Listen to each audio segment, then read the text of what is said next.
Apa kabar Mas Budi? Baik, Dita. Tes. Ya, baik Dita. Terima kasih. Udah gitu aja jawabannya? Iya. Wah susah guys hari ini guys. Narasumbernya ngomongnya pendek guys. Oke, hari ini kita akan ngobrolin buku Troco. Ini buku pertama ya Mas ya? Iya. Oke, sebelum mulai aku mungkin mau nanya dulu ke teman-teman di sini. Di luar teman-teman dan keluarga Mas Budi, apakah siapa yang sudah membaca buku Troco?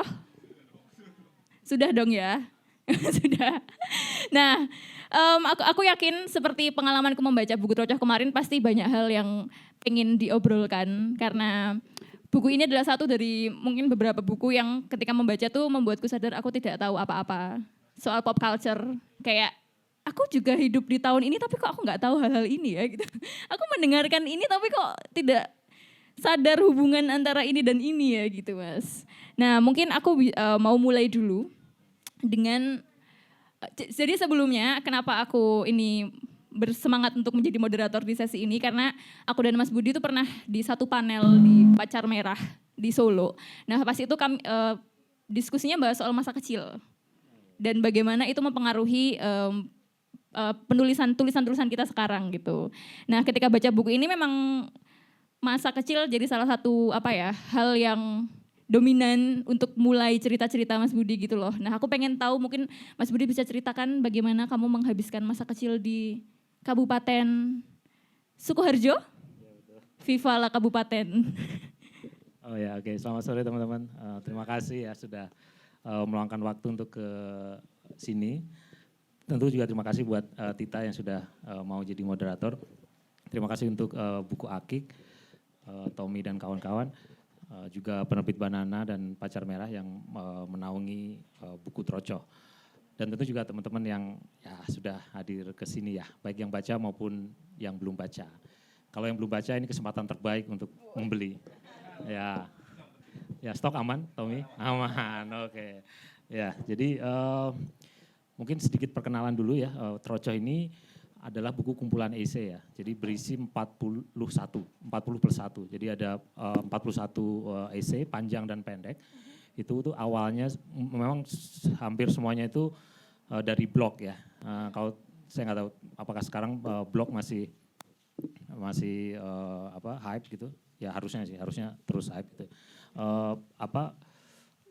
Tulisan-tulisan yang di buku Troco ini awalnya adalah kumpulan teks-teks pendek. Awalnya sebenarnya di Facebook ya, generasi Facebook nih. Jadi Facebook kan ada folder foto yang bisa diisi foto apapun gitu ya. Betul. Terus bisa diisi caption gitu ya. Nah, terus ternyata captionnya bisa panjang gitu. Terus waktu itu mungkin foto keberapa itu saya baru kasih nama sharing gambleh gitu ya. Gambleh maksudnya membual gitu. Nah terus ada juga Instagram ya, itu saya juga baru ngeh bahwa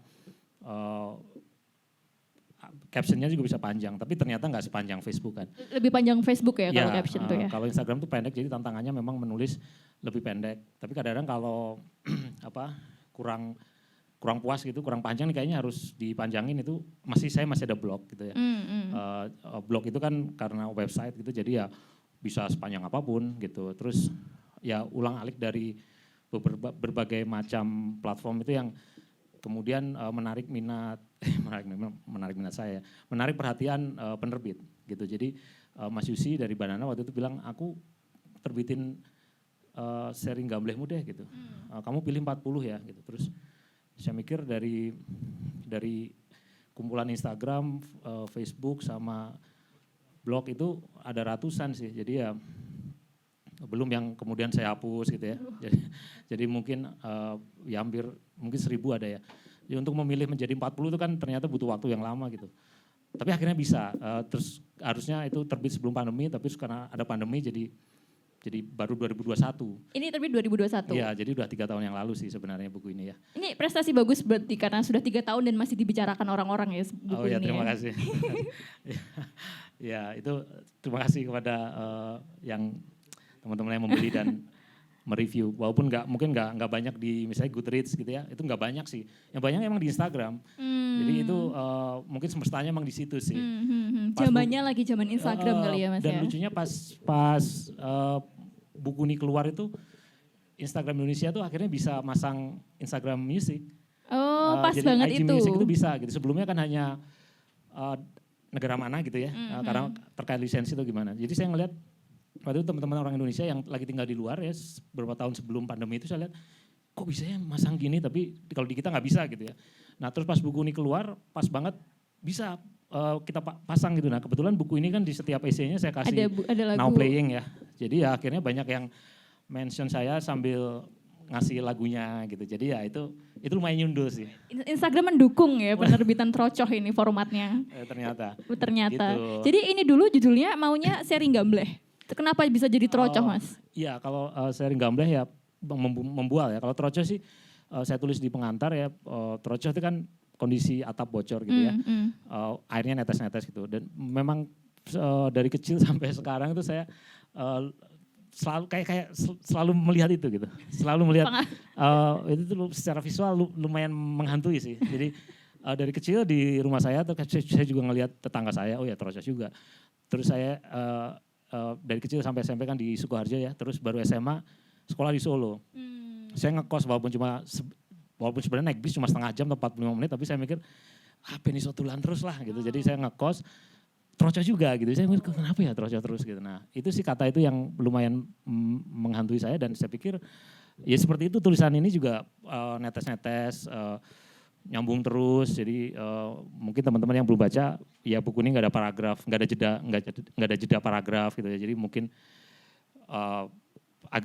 beberapa orang mengaku kesulitan membacanya, tapi saya yakin kalau agak ngotot dikit baca ya bisa lah. Enggak kok Mas, enggak ngotot kok Mas. Aku membacanya effortlessly. Oke, waduh syukurlah. Ya, kayak gitu. rasanya buku ini tuh rasanya dituliskan dengan seperti ngobrol sama orang gitu. Sangat bukan sama tanaman mengalir. ya, sama orang ya? Sama orang, ya, alhamdulillahnya okay. masih sama orang. Oke. Oke, dihantui Trocoh ya berarti ya? Iya itu dari kecil emang seperti itu. Ini juga musim hujan. Iya betul, pas banget makanya tadi pas saya datang, wah pas banget nih Trocoh nih. Aku jadi inget, aku tuh pernah ngobrol dengan seorang temanku. Kami membicarakan soal pertanyaan klise mungkin ya, kamu tuh suka hujan gak sih gitu. Nah terus kami sampai pada kesimpulan ternyata suka atau enggaknya seseorang terhadap hujan tuh juga dipengaruhi oleh kelas ekonomi. Karena kayak mungkin cuman orang-orang super kaya yang suka hujan, pure suka hujan gitu. Karena kalau misalnya aku pas kecil dulu juga mengalami Trocoh, terus kayak kemana-mana pakai mantol tuh nggak enak di motor, basah, harus telat jadi berangkat sekolah. Seperti yang kamu ceritakan di buku juga, bau kaos kaki bau apek dan lain-lain gitu. Mas, tadi kan cerita bahwa sebenarnya dari kurang lebih 1000 tulisan. Terus bisa jadi 41 nih apa aja kriteria yang kau pakai sehingga ini aja 41 ini yang aku bukukan jadi Trocoh. Iya. Oke, karena ini bakal jadi buku ya. Jadi saya pasti membayangkan ada benang merah gitu ya, kalau bisa dibilang. Nah, benang merah itu waktu itu ngobrol sama penerbit bilang sih ini kan kisah-kisah perjumpaanmu dengan hal yang kamu suka. Oke, musik, film, buku, pop culture, majalah lawas, piringan hitam, kaset, CD dan sebagainya lah ya. Terus saya mikir benang merahnya mungkin musik dan ingatan ya. Oke, jadi akhirnya dari yang ada 1000 teks itu sebenarnya 1000 itu kan 1000 post ya. Jadi nggak kayak buku juga, kan pendek-pendek. Jadi akhirnya beberapa saya gabung. Beberapa saya jahit ulang, jadi ya dirombak ya, didedel, terus dipretelinnya didedel, terus dijahit dengan benang baru, pola lain. Terus jadi kayak extended version dari tulisan-tulisan itu. Terus tulisan-tulisan yang belum ada di blog, jadi kalau teman-teman yang mungkin membaca blog saya akan menemukan ada banyak perbedaan juga sih. Karena ya tadi di rework gitu, terus tulisan-tulisan yang baru, yang benar-benar baru, yang belum pernah ada di manapun. Itu yang ada di laptop saya yang draft-draft lama panjang itu justru panjang-panjang. Itu yang panjang-panjang itu ada di situ. Dan akhirnya bisa 40 plus 1. Jadi sebenarnya 40 tapi terus saya mikir tambah 1 deh epilog. Epilog itu lumayan panjang sih yang di terakhir itu. Itu kayak rangkumannya lah. Gimana sih asal muasal saya akhirnya bisa kecemplung ke yang saya suka ini gitu. aku jadi pengen nanyain di artikel terakhir Mas Budi bilang bahwa jatuh cinta dengan alat rekam dan ya pemutar suara ya kalau nggak salah. Mungkin bisa ceritain nggak Mas? Adakah hal-hal yang belum kamu ceritakan soal itu di buku ini atau bagaimana sih sebenarnya momen itu terjadi? Ya, kalau yang di situ kan saya tulis, jadi waktu kecil saya punya, bukan waktu kecil, sekarang masih sih, masih punya 2 kakak itu. Jadi, Sekarang masih kecil. bukan sekarang masih. Sebuah testimoni dari. Ya sekarang, jadi waktu saya kecil, 2 kakak saya cowok, jadi kami 3 bersaudara cowok semua gitu ya, cuma beda umurnya agak jauh gitu. Jadi mereka deket. Mas Budi bungsu? Bungsu, mereka oke. deket, makanya kemana-mana bareng, terus agak jauh baru ada saya gitu. Nah terus dulu kalau saya nangis waktu kecil rewel gitu ya, sama mereka dikerjain gitu sih, ya, kita rekam aja gitu. Jadi mereka punya alat perekam kecil gitu, tape recorder gitu ya, terus disodorin ke saya gitu kalau nangis gitu. Terus ya udah, terus habis itu langsung di setel hasilnya gitu kan, saya kaget sih, masih kecil ya. Ini kok gini sih, kok jadi keras banget ya gitu. Kayak lebih keras dari aslinya deh gitu. Atau mungkin sensasi mendengarkan apa yang keluar dari mulut kita kemudian ada di media lain gitu. Nah itu sensasinya agak gimana gitu sih. Jadi saya agak takjub terus, oh ini seru juga nih, alat apa? Saya masih terlalu kecil ya waktu itu ya, mungkin TK atau apa gitu lah. Terus ya udah, di rumah ada standar, ada kaset, tapi kasetnya Ari Hanggara gitu. Jadi ya kalau teman-teman tahu itu agak Moderatornya akan banyak sekali lost in reference. Ya itu jadi ya bisa di Google sendiri ya, itu kasus kekerasan pada anak gitu. Jadi emang parah sih, itu jadi berita nasional. Terus dibikin kasetnya 2 gitu, jadi drama gitu loh. Itu lebih menghantui lagi. Oh jadi dari kasus dibikin drama gitu. Oh, wow. Oh aneh sih, dan itu ada 2, ternyata ada 3. Saya nemu satu lagi itu, nomor 3-nya itu pas lagi ke Surabaya. Lagi di Pasar Lokan, wah nomor 3 ada gitu. Karena waktu itu saya dibeliin, itu salah juga itu, maksudnya nggak tahu kenapa ada kaset itu. Jadi kayak bapak juga nyesel gitu, wah kenapa ada kaset ini disimpan. Ya gitu sih, jadi mungkin sensasi dari mendengar ada suara yang dari media tertentu gitu loh. Ya kan kadang kita mendengar, oke lah ini ada suara kipas angin, terus ada suara hujan dan sebagainya. Tapi kalau ini kan direplika gitu ya. Itu kan suaraku nangis terus muncul lagi gitu. Nah itu jadi kayak perekam itu menarik minatku sih. Dan ada juga akhirnya aku jadi ngerekam jingle-jingle iklan di TV, ngerekam siaran radio, ngerekam, ya apapun lah, jadi sudah rekam gitu. Aku kemarin pas baca ini jadi inget banget lagi, aku dulu pas SMP SD ya, aku tuh pernah melakukan apa yang kamu tulis, ngerekam pakai HP, pas itu American Idol. Siapa ya, David Archuleta, pas final kalau nggak salah, terus aku merekamnya pakai HP gitu, terus ibuku ngomong seperti yang kamu tulis, terus kayak jadi di rekamannya tuh ada suara ibuku.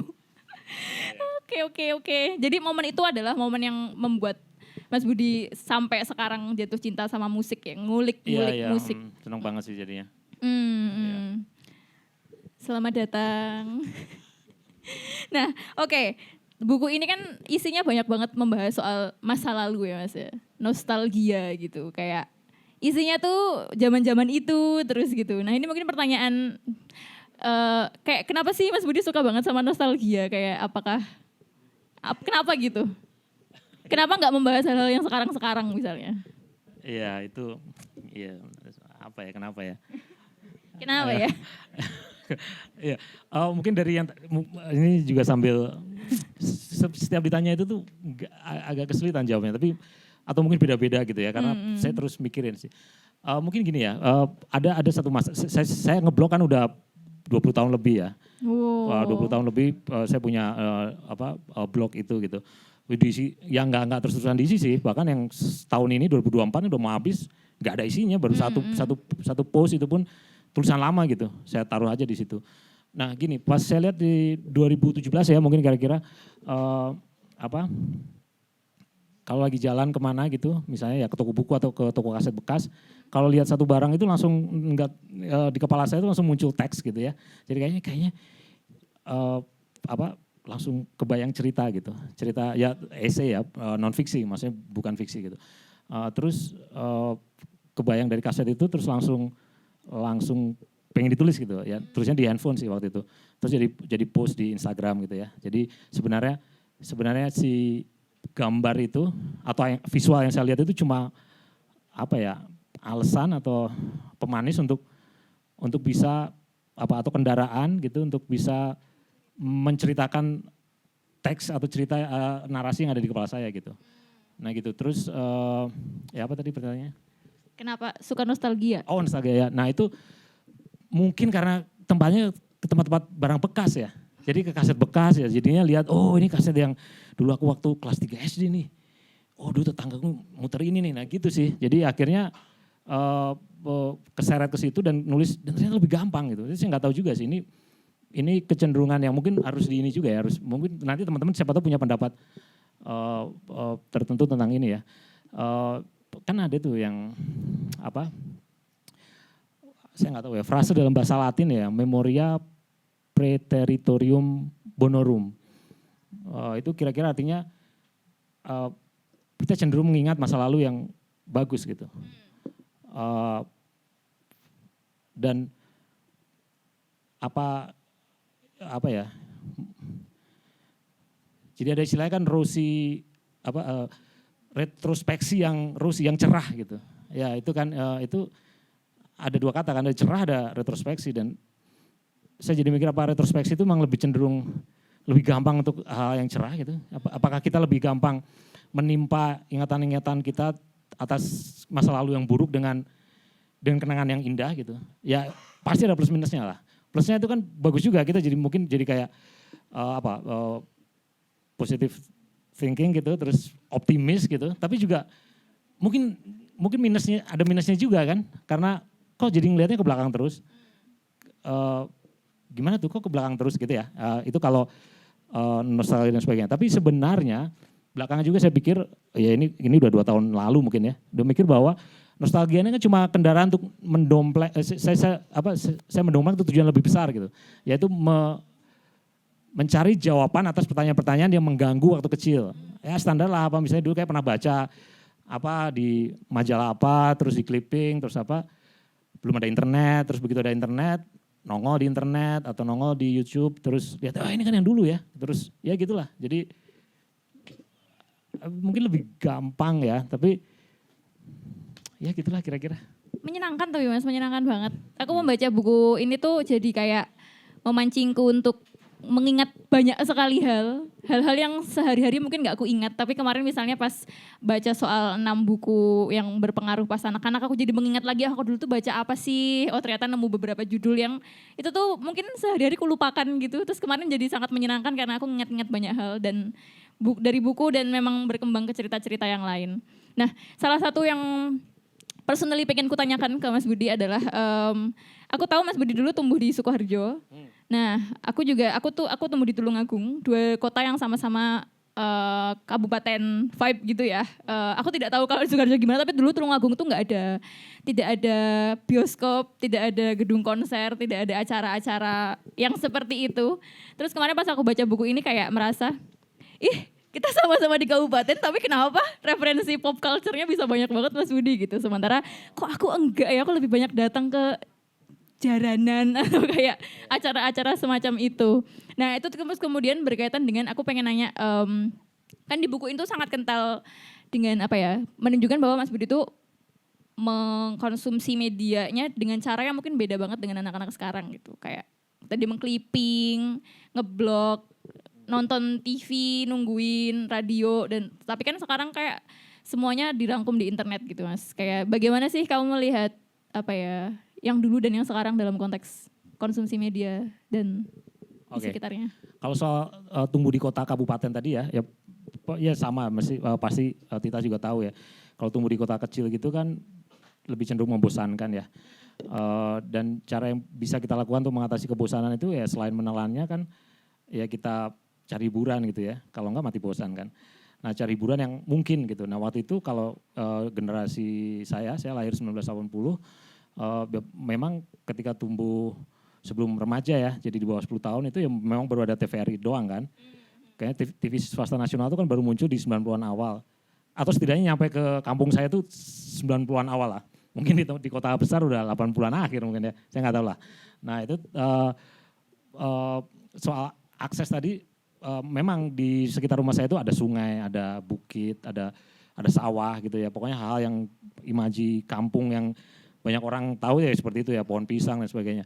Tapi selain itu juga ada rel kereta api ya, rel kereta api, ada jalan besar, ada bis, ada kereta yang menuju ke kota yang lebih besar, kota Solo. Solo ya Mas? Ya, nah itu mungkin ya? mungkin itu yang membantuku Betul. untuk akses itu ya. Aku nggak tahu kalau secara gimana kalau di Tulungagung ya, tapi kalau di Sukoharjo ya banyak barang-barang yang datang dari Solo. Misalnya ada toko buku di sekitar pasar, itu dekat sih dari rumahku, jalan 3 menit 5 menit gitu lah. Ya itu ada bioskop. Nah tadi yang soal bioskop ya, kebetulan banget dekat rumahku tuh ada bioskop, ada stasiun, ada bioskop, ada pasar. Berarti ada toko buku. kamu anak kabupaten yang kota gitu Mas ya? Oh iya benar. Dulu ada anak kabupaten yang di tengah-tengah kota atau? Iya benar, istilahnya gitu Bang. Iya, Nah, kamu iya. Sukoharjo mana? Sukoharjo kota. Nah, betul. Bukan kota Sukoharjo Iya. ya? Sukoharjo kota. Sukoharjo yang di tengah-tengah pemirsa. Iya. Terus ada batas kota. Nah batas kota itu sesuatu yang penting juga. Batas kota, jadi ada geng katanya namanya Botasko, bocah batas kota. Botasko, Botasko, ya. Zamanku nggak ada. Wah. Kan anak kota. Pembina. Pembina Botasko. Enggak, tentunya enggak ya. Terus ya gitu. Kupikir karena kebetulan aksesnya. Oh ya dan satu lagi, kalau itu kan tadi ke kanan ke arah Solo gitu. Nah itu kalau yang ke kiri, kamu mungkin kemarin lewat ya pas ke Nguter itu. Iya, aku kemarin baru liputan ke Sukoharjo. Ngeliput jamu ya. Iya. Kota jamu ya ternyata ya. Pantesan ibuku suka banget jamu ya. Mungkin karena ternyata. Ternyata ya. Nah itu kalau ke kiri itu yang setelah Pro 5 itu ada perpustakaan daerah sih.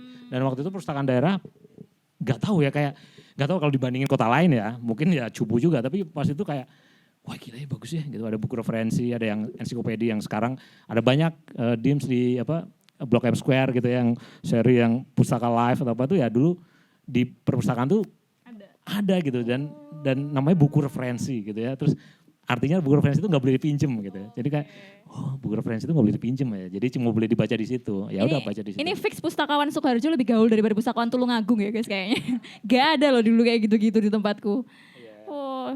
Nah, di buku ini tuh aku notice sangat sering itu tadi Mas Budi cuma menyebutkan TVRI terus kayak sangat menunjukkan ini generasi gitu. Kayak kalau aku tuh dulu nontonnya RCTI Indosiar gitu. Layar emas gitu ya. Iya, Nickelodeon gitu. Kalau di buku ini tuh TVRI itu kayak di zamanku TVRI itu tidak seasik ini deh gitu. Ya dulu sama, gak asik juga. Cuma kan gak ada yang lain ya. Jadi mau ngomong harus diasik-asikin ya. Kalau enggak ya mati bosen tadi itu. Itu tadi pertanyaan satunya belum kejawab. Iya, tentang kalau zaman sekarang tuh kan akses nonton apapun, mengkonsumsi media apapun tuh gampang ya Mas. Tapi dulu ketika akses itu belum ada, normally kita kan akan berpikir tadi, bosan ya zaman dulu tuh ya gini-gini. Tapi kan pada kenyataannya itu bisa jadi cerita yang sangat menarik seperti yang di buku ini. Kayak bagaimana mensiasati akses-akses itu gitu. Nah kalau sekarang dengan mungkin generasi sekarang ini apa-apa nontonnya di internet gitu. Nah kamu gimana sih perbandingan misalnya dulu dan sekarang kalau dari sisi itunya? Kalau dulu itu ya, waduh. Mentang-mentang. Tua banget kesannya. Ya. Oke, kalau TVRI ya dulu ada yang TVRI ya, terus karena bosan tadi itu kan mengatasi kebosanan itu kan salah satunya pengen sesuatu yang lebih hidup gitu ya. Kebosanan tuh kalau kata Tolstoy kan keinginan atas keinginan gitu, hasrat akan hasrat gitu. Nah itu kan kayak pengen punya sensasi merasakan keinginan gitu, pengen apa gitu. Nah itu kalau di TVRI kan acaranya kan ya kan mulai juga sore terus awalnya zamanku ya itu dari sore doang, terus enggak selalu bagus ya, terus kalau misalnya butuh pasokan humor, pasokan humor, karena membosankan kan yang kejutan itu kan biasanya yang lucu-lucu ya, yang lucu yang lebih yang mengejutkan tuh lucu, yang lucu itu mengejutkan, rumus standar lah. Itu adanya Ria Jenaka, enggak jenaka sama sekali juga gitu kan, terus acara lawak yang cuma misalnya setahun sekali di pergantian tahun gitu ya kan, ada tahun baru dulu ada kamu mungkin nggak ngalamin. Aku sudah mengingat apakah aku mengalami Ria Jenaka, kayaknya enggak jenaka sih, enggak Ria juga gitu. Ini enggak Ria enggak jenaka gitu, enggak tahu namanya gitu, lucu sih. Ya kok lucu ya, aku bilang lucu ya. Enggak lucu sebenarnya. Ketidaklucuan itu yang lucu Yang ya lucu. kali ya. Ya terus kalau sekarang karena semuanya udah banyak, kalau aku pribadi sih tentu gini, tentu Trocha ini Trocha ini kan terbitnya baru 3 tahun yang lalu ya, artinya selang 3 dekade dari apa yang aku ingat-ingat di sini gitu. Masa kecilku ya 3 dekade, 2 dekade yang lalu gitu. Nah tapi kan sekarang ada internet, jadi aku cross check hal-hal yang aku ingat dulu lewat internet. Jadi aku nggak bisa membayangkan kalau buku ini ditulis 20 tahun yang lalu gitu. Nggak tahu sih, mungkin jadi sesuatu yang beda juga. Karena pas misalnya aku ngeblog dari tahun 2000-an awal ya. Ya blogging itu kan ya udah dan sekarang ada mekanisme ya udah kalau ternyata jelek dihapus atau di draft lagi gitu kan. Tapi kan semua sekarang bisa dicek ya. Jadi keasikan mengecek itu cross check dengan menggabungkan yang mungkin ini analogi yang kurang tepat ya. Menggabungkan yang digital dan yang analog itu kan jadi sesuatu yang lucu juga gitu. Asik ya. Asik juga kalau misalnya cuma analog doang mungkin gak seru juga gitu. Makanya tadi saya bilang pas banget munculnya buku ini keluar pas IG Music bisa gitu. Itu kan bisa di Indonesia itu kan pas banget. Itu baru nyundul banget gitu. Jadi apakah sekarang dibandingkan dulu tuh gimana ya? Nggak tahu ya, saya hidupnya di zaman sekarang juga kan. Jadi ya saya butuh internet, saya butuh Instagram untuk nge-share acara ini gitu kan ya. Tapi ya saya gabung dengan hal-hal yang analog tadi. Misalnya kayak yang Tommy lakukan ini, bahwa buku fisik masih banyak sekali. Jadi mungkin gabungan itu sih. Tapi misal Mas, kamu membayangkan kamu masa kecilnya di zaman sekarang gitu, yang kayak nggak ada lagi tuh request radio, yang nunggu banget lagunya diputer, yang sekarang kan kayak bisa aja play langsung di Spotify gitu. Kamu bayangkan lebih seru dulu apa sekarang? Wah nggak tahu ya. Nggak tahu ya. Nggak tahu ya. Teman-teman di sini tuh pada generasi berapa sih? Terus kayak kalau aku kan dulu masih mengalami aku request lagu di radio, tapi kayak sebentar habis itu langsung udah ada internet, jadi habis itu download musik gitu-gitu deh. Oke. Sebentar. Soal ini di buku ini tuh aku kagum banget dengan bagaimana Mas Budi bisa menghubungkan banyak data, mungkin dari arsip ya, karena Mas Budi pengarsip. Nah kalau soal arsiping sendiri Mas, sejak kapan sih kamu jatuh cinta dengan hal itu? Ya dulu kebetulan ibu bapak langganan majalah Bobo ya. Itu juga mungkin satu hal yang ya cukup beruntung lah, ada Bobo di rumah terus. Aku juga ada. Ada ya. Nah, terus standar ya, jadi tetangga-tetangga pada datang, jadi untuk baca di situ nggak bisa dibawa pulang sih, karena biasanya bawa pulang nanti balik hancur ya. Nah, gitu. Terus saya mikir waktu itu ada masa-masa yang akan dibawa pulang. Jadi kayak ya kadang tetangga sendiri temen di sekolah kan, nyile ya Bud, gue mulai ya. Terus ya boleh lah gitu. Tapi terus saya jadi mikir kayaknya sebelum nanti hilang gitu, kayaknya harus saya saya selamatkan bagian-bagian yang saya suka gitu. Jadi udah mulai clipping di situ.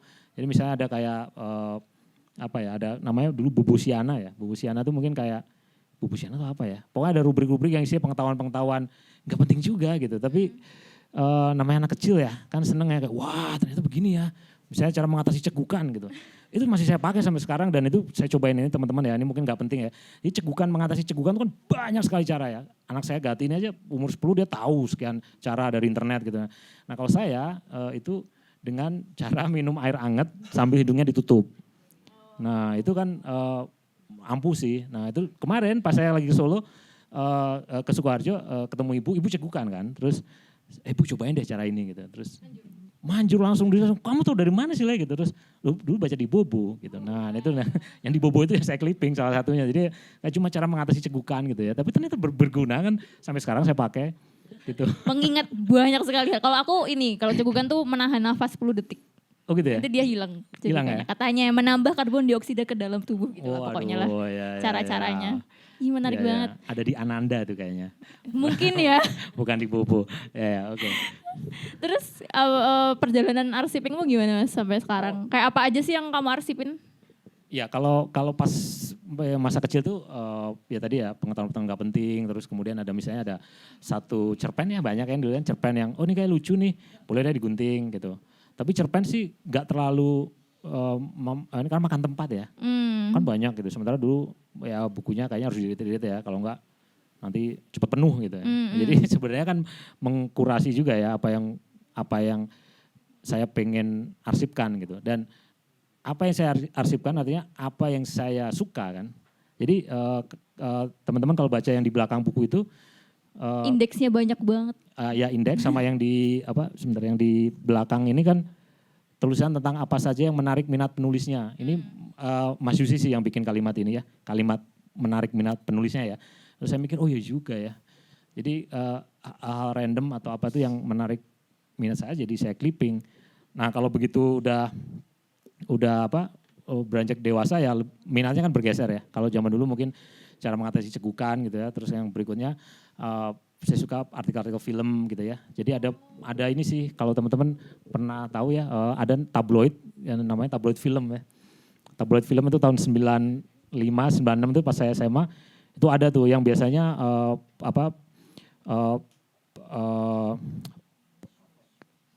covernya itu gambar yang foto-foto syur gitu ya. Terus sekarang waktu itu memang filmnya lagi banyak yang kayak gitu.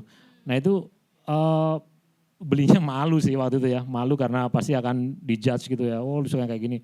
Tapi di tabloid film itu yang isinya tentang berita-berita film di Indonesia, India, Hong Kong, nah kayak gitulah ya. Itu ada satu rubrik dari apa ya itu istilahnya ya. Lupa lagi istilahnya. Nama rubriknya apa nggak ingat. Tapi dia itu memajang artikel dari majalah-majalah film sebelum kemerdekaan. Jadi tahun 1930, 19 itu ada di situ. Wah itu kan gila banget ya. Saya mikir saya nyari itu doang jadinya. Jadi kalau misalnya kayak, gue tuku tabloid film ya gitu. Nggak, ini bener nih bagus banget nih. Ada tentang Dr. Samsi, ada tentang Ratna Asmara gitu. Yang kayak gitulah pokoknya yang film-film yang film-film sebelum ini Hindia Belanda emang gitu. Ya ada juga yang setelah kemerdekaan ya. Pokoknya itu jadi kayak arsip dalam arsip gitu loh. Jadi kan wah ini keren banget nih. Nah itu minat nanti seperti itu sih. Atau misalnya di majalah, nah gini ini juga. Karena saya sangat suka musik. Kemudian saya mendapati bahwa kadang-kadang review-review album musik yang di masa mendatang jadi klasik gitu ya. Itu kadang ditemukan di tempat-tempat yang gak terduga loh. Misalnya kayak gini deh. Apa ya tadi ya. Album apa gitu ya, album Indonesia yang beken banget gitu. Sekarang gitu, itu yang kita setengah mati mau nyari di mana gitu, malah adanya di majalah, bukan majalah musik, malah di majalah apa itu ya, pokoknya nggak ada musik-musiknya, tapi ketika ada resensi kasetnya, lu kok ada ini, nah kayak gitu, jadi kan makin, waduh, berarti yang dicari makin banyak ya, nah misalnya Jayagiri itu majalah naik gunung, majalah pecinta alam. Tapi ada ya? Ada gitu namanya ya? Jayagiri. Nah itu di situ ada resensi, ada kaset Impress, album yang saya sangat suka ya dari 1980. Adanya justru di situ. Ya adanya di majalah Jayagiri itu. Itu kan jadi artinya ya gitulah. Isinya jadi kejutan ya. Ya Mas Budi tuh berarti mengalami banget masa di mana majalah tuh banyak banget ya Mas ya? Oh iya benar. Soalnya di zamanku tuh masa kecilku isinya Bobo. Terus aku pas mulai udah kuliah gitu tuh masa di mana kayak Hai tutup. Terus iya. Gadis masih ada gak sih? Tapi udah susah gitu cari majalah seperti itu tuh. Aku membayangkan pasti banyak banget. Aku sendiri mengalami kayak ketika majalah nggak ada, majalah print nggak ada, itu kehilangan banyak format konten yang kayak misalnya list, review tadi misalnya, terus kayak pas ketika ada Spotify misalnya kayak semua orang langsung bisa mendengarkan dan kayak masih dibutuhin nggak sih review musik itu gitu-gitu lah. Iya.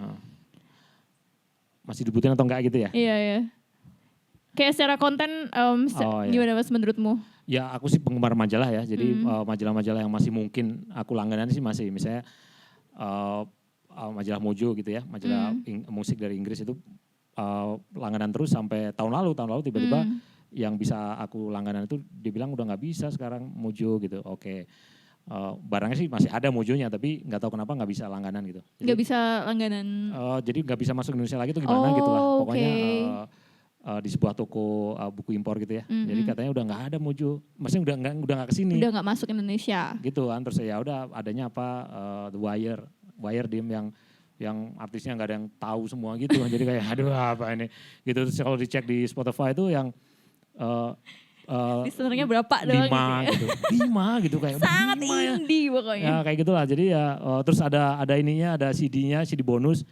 Wah ada bonus nih Ran gitu. Kita nanti nganter gratis sambil puter ya gitu. Terus pasti aduh ternyata kayak suara bunyi radio gitu ya. Aduh ya pantesan ya 5 ya pendengarnya gitu. Tapi keseruan apa yang hilang ketika banyak majalah itu hilang menurutmu? Kalau Harlan diwawancara, saya pernah diwawancara Harlan Bur, ada di altspace.id itu ya. Itu dia bilang bahwa bukuku tuh banyak permainan-permainan majalah. Dia istilahnya gitu ya, permainan-permainan yang dikenal di majalah. Ya saya jawab, ya memang seneng banget majalah, jadi ya akan terlihat seperti majalah mungkin ya. Yang di kepala saya gitu ya, tapi setidaknya ada satu orang yang melihat itu, yaitu Harlan. Berarti ya oke, 2 orang lumayan ya. Ya nanti mendekati 5 lah, bisa lah. Nah terus, Tambahin 3 wes. 3. Nah terus ada juga kan zin ya. Nah ini ada magazine, ada zin. Saya sih nggak pernah bikin zin, malu nih sama Tommy nih. Tommy udah bikin zin, mengumpulkan zin. Aku dulu bikinnya buletin. Ya buletin ya sama, tapi ya sama aja ya. Buletin itu SMP itu namanya, aduh malu sih namanya. Anak mading ya Mas pas SMP. Nah itu mading, enggak anak mading, justru melawan mading itu. Jadi wah madingnya nggak seru nih gitu. Terus aku bilang ke temanku namanya Timbul ya. Timbul sama Agus nih ada nih. Gimana kalau kita bikin mading kita sendiri. Wah gitu kan. Tapi jangan ditempel, susah gitu. Kita bikin aja yang kayak buletin. Ya jadi ya udahlah terus dibikin.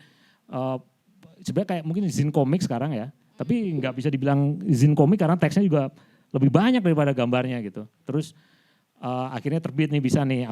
Kita bukan kolektif, jadi kita individu harus satu-satu.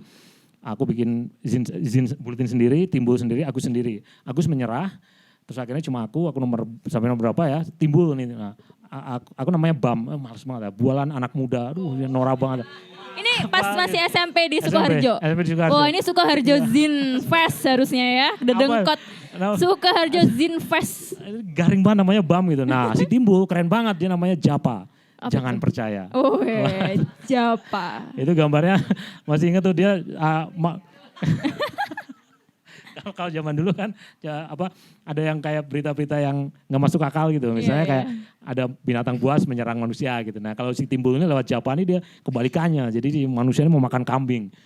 Terus kan ada sate gitu kan. Iya. Kan ada sate Timbul gitu. Bisa aja dong. Iki pedus utuh Bud. Wah gitu terus digambar. Jadi dia cerita gambarnya dia menggigit gitu. Terus yang wah bagus nih Timbul nih bagus. Gitu ya dari situ jadi mikir kayak zin itu sesuatu yang fun ya. Menurut fun. Nah tadi ya zin, magazine. Nah kemarin pas ada obrolan di Domedo yang Harlan itu di Bandung. Ucok datang, Eri Sutresna. Nah terus dia bilang pas ngomongin zin Jogja, Bandung dan sebagainya, terus Ucok tuh bilang, buku lu tuh zin banget gitu. Waduh, datang dari Ucok ya. Saya juga, wah ini Ucok aja bilang kayak, ya oke. Tapi kayaknya Ucok nggak tahu kalau saya nggak pernah bikin zin gitu. Tapi kan saya ada blog. Dan blog sama zin kan sebenarnya loginya agak sama ya. Ya kan? Kesembarangan, keacak-acakan itu gitu kan mirip sebenarnya. Aku tuh juga kadang-kadang aku pernah ngeblog dulu pas SMP juga kayaknya dan aku bahkan kuliah awal tuh aku masih ngeblog terus aku merasa bahwa dulu tuh pas masih ngeblog tuh kayak nulis tuh bener-bener for fun gitu loh yang kita membagi apa yang kita senangi despite itu tuh misalnya sangat wagu atau sangat memalukan gitu-gitu kan. Ya bebas kan? Iya bebas dan itu kayaknya aku merasa agak berkurang sekarang ketika Instagram misalnya punya likes, punya apa gitu loh yang kayak harus ini gitu-gitu. Jadi kamu tertekan oleh? Tidak juga sih Mas, tapi maksudnya aku merasa lebih free di blog. Nah tadi mungkin yang kayak sangat majalah, kemarin aku ngakak-ngakak sendiri membaca buku Trocok karena menemukan flowchart lirik nasihat yang baik. Terus aku kemudian karaoke lagu ini sambil melihat flowchartnya gitu kayak Susi. Begitu. Ini bagaimana Mas Budi bisa bikin flowchart lirik ini Mas? Oke, kalau kita dengan musik kan biasanya memang langsung muncul visual ya di kepala kita ya. Dan visual di kepala, ya mungkin gabungan sound dengan lirik gitu kan nyampe ke telinga kita, nyampe ke otak kita gitu. Terus waktu dengar lagu ini ya, lagu Nasihat Yang Baik, waktu itu masih versi demo ya, mungkin sekitar 2008 itu kan beredar tuh demo, saya lupa ada dari mana ya, tapi saya dengar sih. Beda versi dengan yang ada di CD balada Johnny Susi ya, agak beda, dia agak sedikit lebih panjang gitu. Nah itu pas saya dengar itu liriknya kan langsung terbentuk pola ya di kepala saya. Ini kok liriknya mengulang-ulang ya. Liriknya mengulang-ulang tapi juga muter. Jadi dia juga berulang tapi sekaligus bercabang gitu. Saya mikir oh berulang bercabang. Oh bisa dong bikin flowchart gitu kan. Nah terus waktu itu sih kepikiran gitu gara-gara ada di internet tuh ada The Beatles yang Hey Jude. Itu tuh bukan banget. Itu tuh udah dibikin gitu. Ada yang orang bikin gitu. Terus udah ada koreksinya. Jadi kayak salah nggak kayak gini. Ada yang gitu. Itu saya mikir wah mantap juga nih. Tapi itu Hey Jude ya. Itu kan ya lebih gampang sih. Tapi kalau yang ini memang nggak tahu sih. Saya habis waktu sehari sendiri nih. Jadi sengaja khusus ke perpustakaan di kampus. Jadi kampus sama, jadi saya datang lagi ke kampus untuk dapat vibe yang serius gitu ya. Jadi saya mikir mau cari perpus, sudah bawa buku tulis, saya dengerin, waktu itu pakai apa ya, iPod kali ya. Terus gitulah, terus dengerin, habis satu buku juga sih, karena kan di kotret gitu. Gitu, terus nggak tahu deh kalau sekarang apakah pakai AI bisa, nggak tahu sih. Mungkin teman-teman mungkin ada yang tahu, ternyata lirik lagu diubah ke flowchart pakai AI mungkin bisa, saya nggak tahu sih. Ya, kayak banget, sekarang mungkin lagu apa yang kira-kira sekarang bisa jadi flowchart ya Mas, yang lagi ngetren sekarang, ada nggak ya menurutmu? Yang asik untuk dibikin. Wah apa ya? Apa gitu? Nggak tahu Bernadia. Oh ya, mungkin loh. Kompetisi membuat lirik jadi flowchart gitu kayaknya lucu sekarang ya. Oh Mas, di bukumu ini ada satu artikel, aku pengen nanya hal-hal mungkin agak trivial nggak apa-apa ya, tapi aku penasaran soal buku ini. Kayak yang artikel Donald yang kamu nulis untuk Donald, udah ketemu orangnya belum ya? Enggak ketemu. Oh ya? Iya, mungkin nggak tahu saya dia baca atau enggak ya. Semoga baca sih. Belum ada respon dari dia tapi berarti? Belum ada respon. Sayang sekali, aku kemarin membayangkan, wah sudah ketemu gitu, terus momennya apa gitu. Kayak ini ya, kayak kalau lagu zaman dulu tuh ada jawabannya gitu. Iya, ya kan, betul, kalau misalnya kayak betul. Katon ya, Dinda di mana, terus nanti siapa bikin lagunya, Kanda di mana gitu kan. Ada jawaban, ini belum ada jawaban sih. Oh ya, oke. Terus satu juga artikel yang menurutku kemarin menarik, mungkin sering ditanyain ya, tapi menurutku memang menarik sih yang soal piringan hitam yang dikirim untuk alien. Apakah Mas Budi percaya alien itu ada?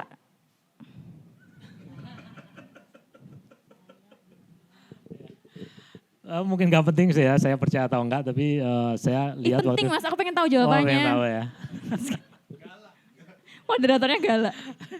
Iya, jadi dulu waktu lagi-lagi majalah Bobo ya, itu tuh ada artikel Karlina Supeli ya, waktu itu masih namanya Karlina Laksono ya.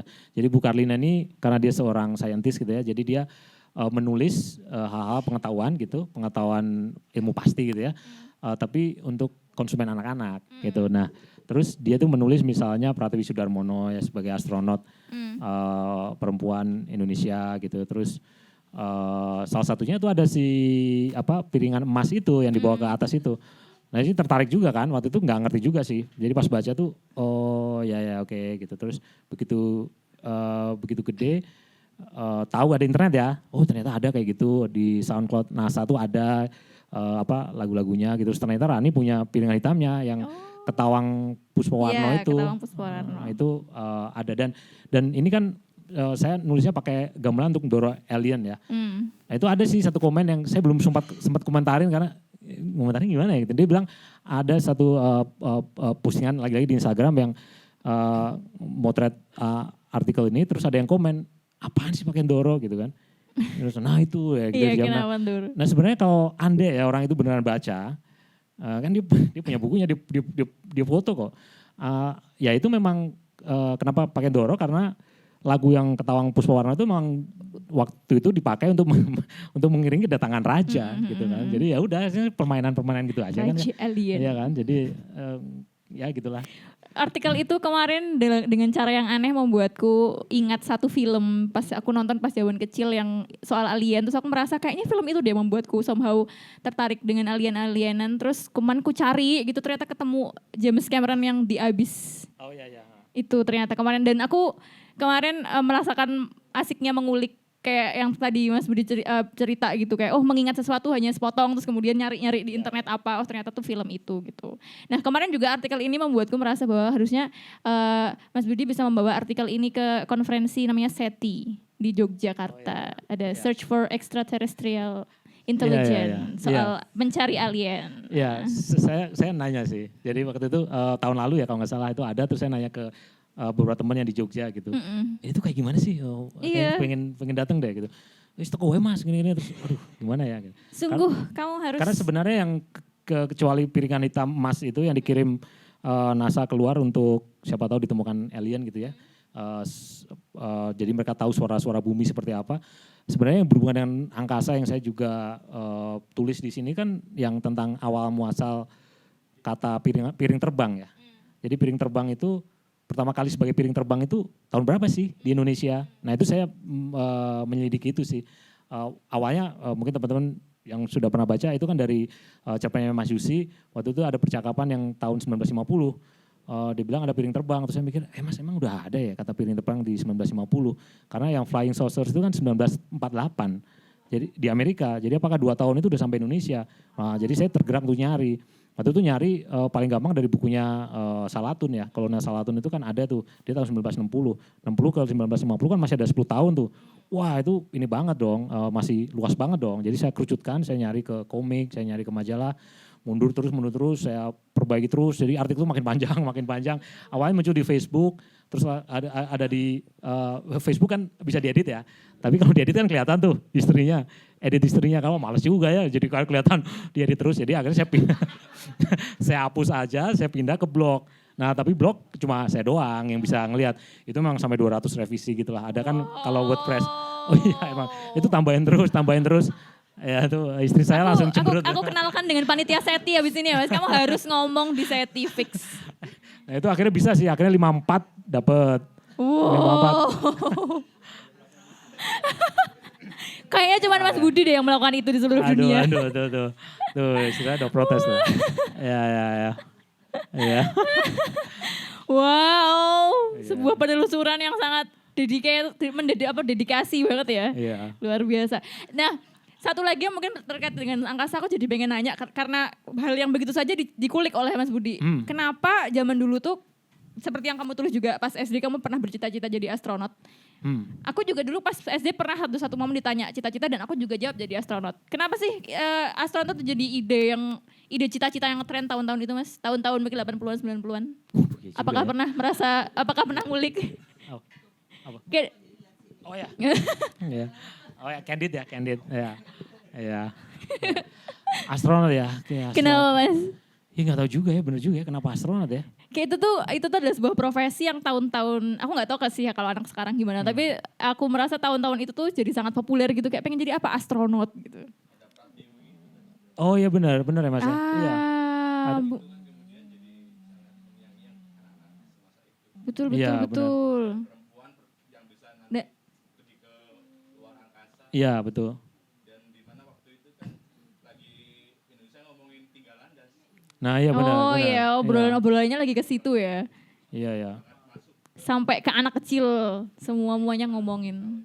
Iya menarik. Karena zaman.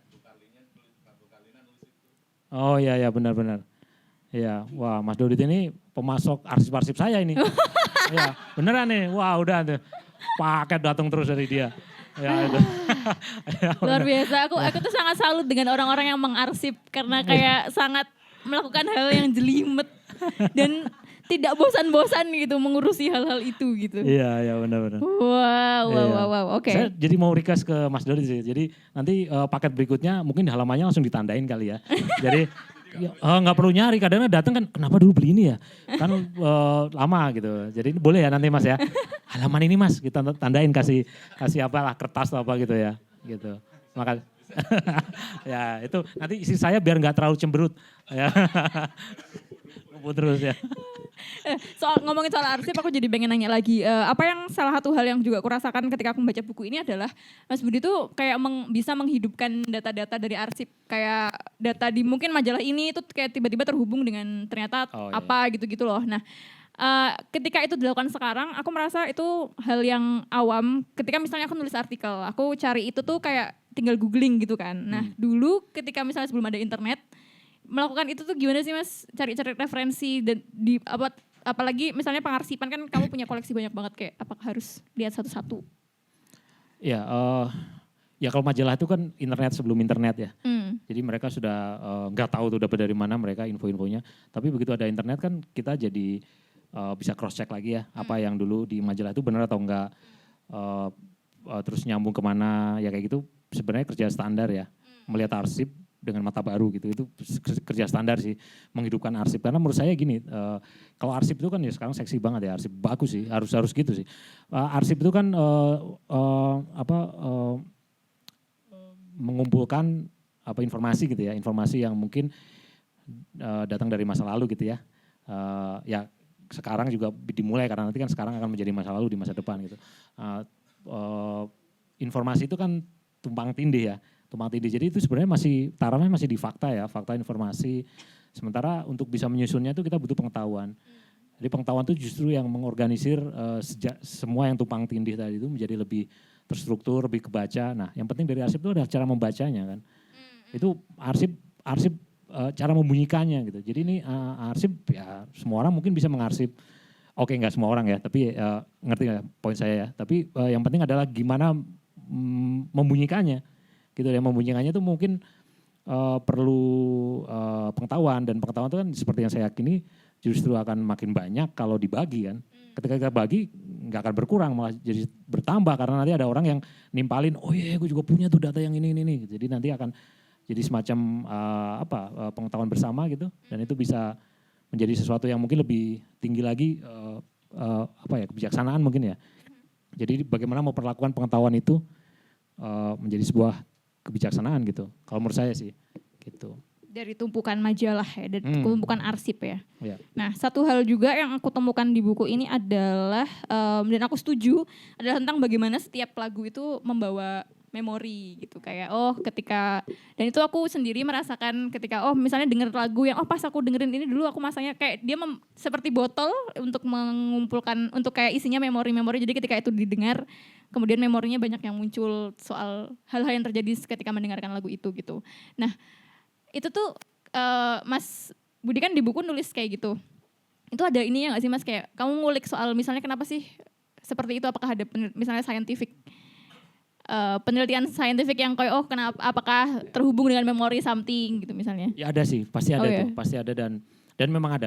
Jadi ya teman-teman mungkin bisa cari sendiri ya, karena sangat banyak gitu. Jadi menghubungkan musik dengan memori yang kita selalu ya pasti sering pernah inilah ya, teman-teman pernah tahu kan ada misalnya orang yang sudah tua yang sudah kehilangan kemampuan memorinya, tapi begitu didengerin lagu dia akan inget, dia langsung inget liriknya, dia langsung inget ya waktu itu lagi ngapain, lagi di mana, tapi nggak inget setelahnya gitu, nggak inget yang lebih luas dari itu.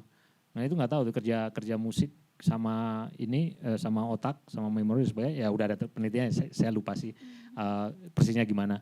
Tapi ya bahwa musik adalah mesin waktu itu kan ya inilah ya, udah klasik lah ya, kita sering denger lah ya, kalimat-kalimat seperti itu. Kalau musik untuk membungkus memori-memorimu hari ini apa Mas? Lagu apa? Kayak dulu di Warning tuh ada apa Tom? Judulnya Tom yang kayak gitu, satu playlist tiap hari itu loh. Kayak apa sih judulnya dulu? Astaga aku lupa, rubrik majalah sendiri. Jadi dulu aku dan Tommy bikin majalah namanya Warning Max, terus ada kayak tiap pagi nge-tweet kalau nggak salah, bukan sarapan musik sarapan musik ya, bener sarapan musik. Okay. Nah hari ini lagu apa? Sarapanku apa ya tadi ya? Sarapan musikku. Bukan, nggak harus sarapan sih, mungkin makan siang musik atau kayak musik lagu yang merepresentasikan mood hari ini.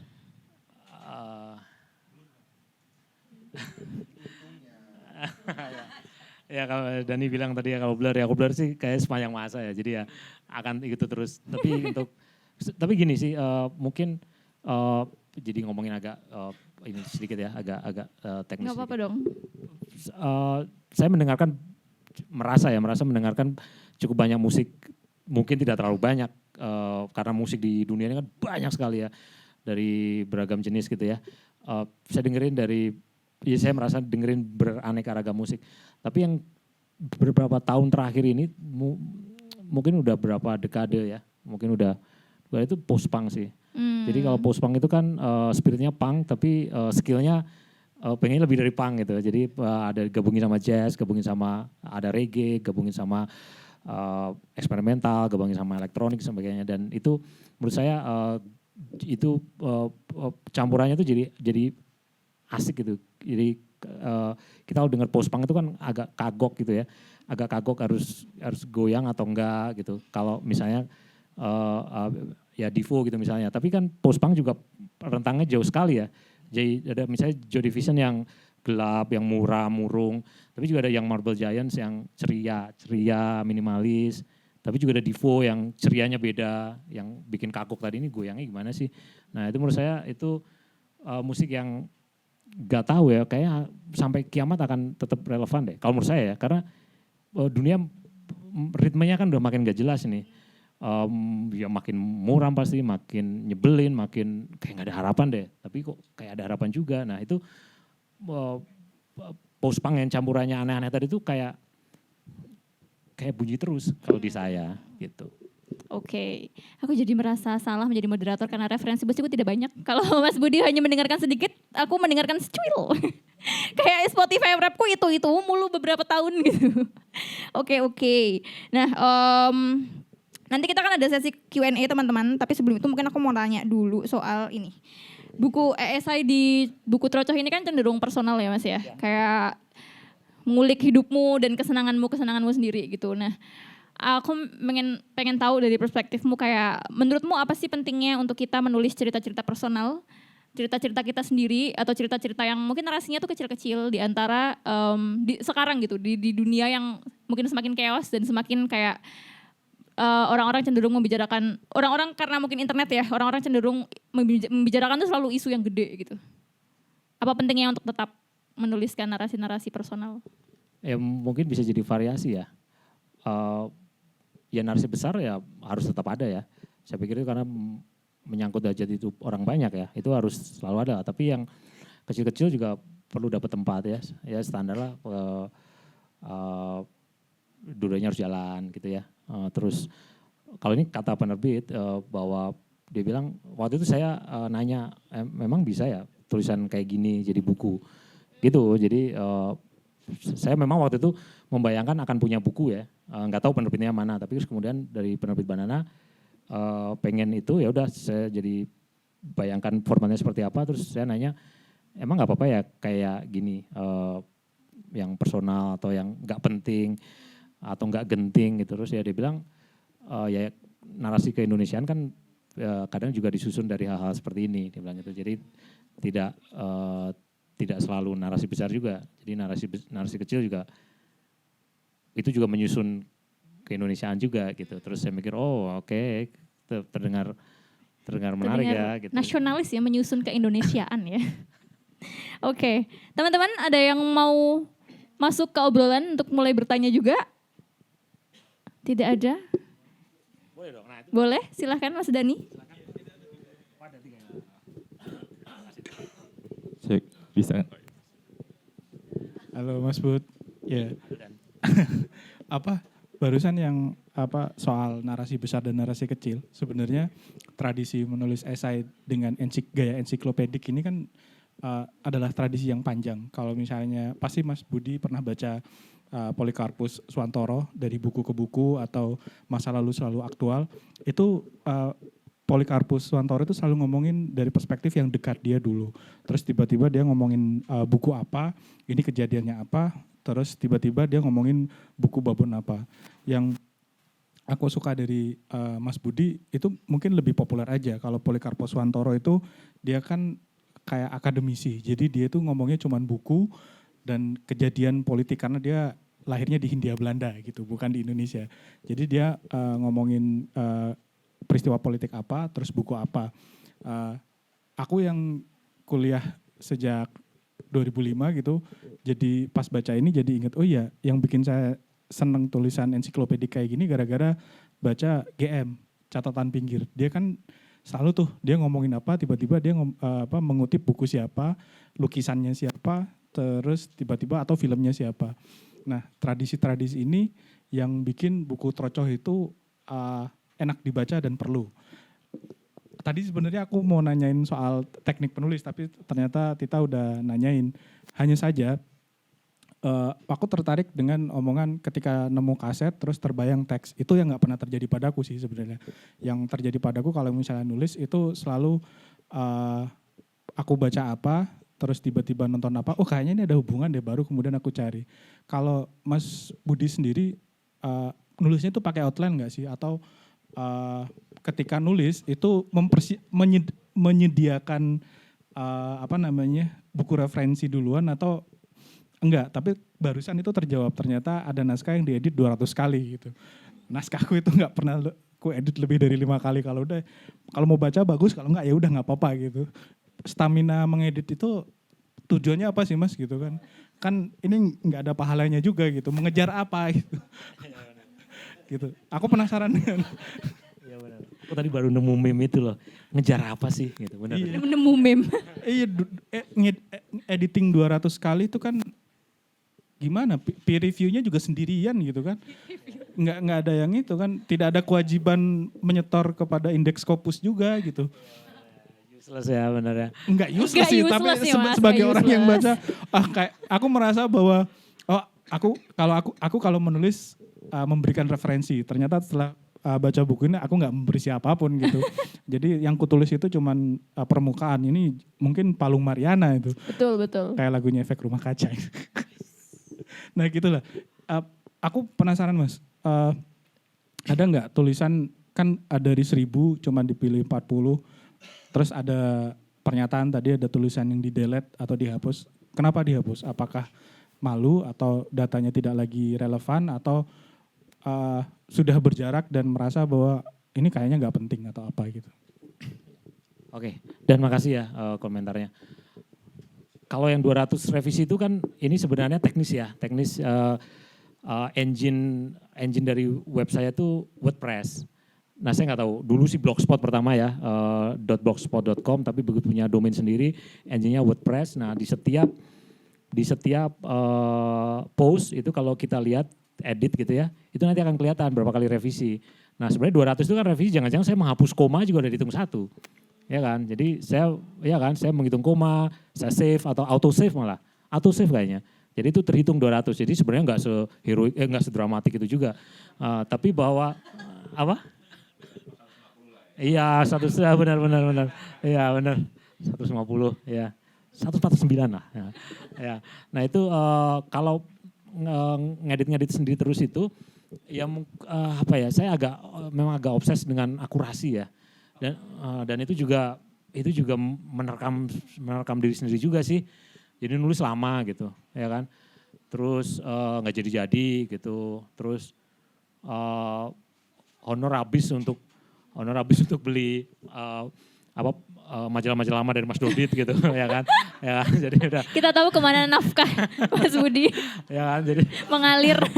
Iya, jadi karena kayaknya butuh ini deh. Saya ingat ya satu Trocoh udah mau naik cetak waktu itu ya. Itu tuh saya ada satu info tentang Ari Wibowo ya. Ari Wibowo itu terjual berapa kopis gitu. Karena hubungannya dengan bahwa dia katanya termasuk salah satu yang menerapkan sistem royalti pertama gitu. Nah itu klaim dia sih, atau klaim orang di sekitar dia. Saya nggak tahu, belum cross check itu ya. Tapi ada angka berapa kopis dan itu memang fenomenal. Kalau nggak salah 600 ribu ya di tahun 85, itu kan lumayan ya. Atau malah 1000 ya, ada di sini nanti. Nah itu ada satu info itu saya belum dapat, karena saya ingat bahwa itu tuh ada di majalah Hai, yang gambar depannya itu satelit gitu. Wah ya susah, ya kan, menyarinya kan, gimana ya, ini saya nggak ada asisten untuk jadi semuanya sendiri gitu dan kayak milih majalah terus nandain membaca itu masih belum ada asisten lah.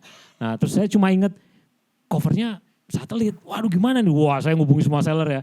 Ada nggak sih majalah yang gini. Jadi yang depannya satelit nih gini. Wah ada beberapa yang ini. Ada yang ini bukan. Nah beberapa nggak jawab ya, ngapain juga gitu. Terus waduh ini gimana ya? Terus akhirnya ada yang ngasih tahu. Ini bukan, nah iya itu. Gitu terus saya beli sekarang ya, saya transfer dikirim. Terus oh ya Mas tapi ini kan hari apa ya waktu itu hari ini weekend ya, jadi paling nanti baru Senin. Waduh baru Senin ya, Senin naik cetak nih gimana nih. Akhirnya saya minta tolong ke dia, jadi karena udah kenal, boleh nggak diliatin gitu ya. Liatin yang di situ ada Aribowo nggak? Oh ada, tolong fotoin. Benar, fotoin ininya. Pasti saya belilah, tapi saya tolong fotoin itunya. Terus ya udah foto terus dapat ya udah saya. Nah itu akurasi apa pengen ke apa obsesi terhadap akurasi yang merepotkan sih.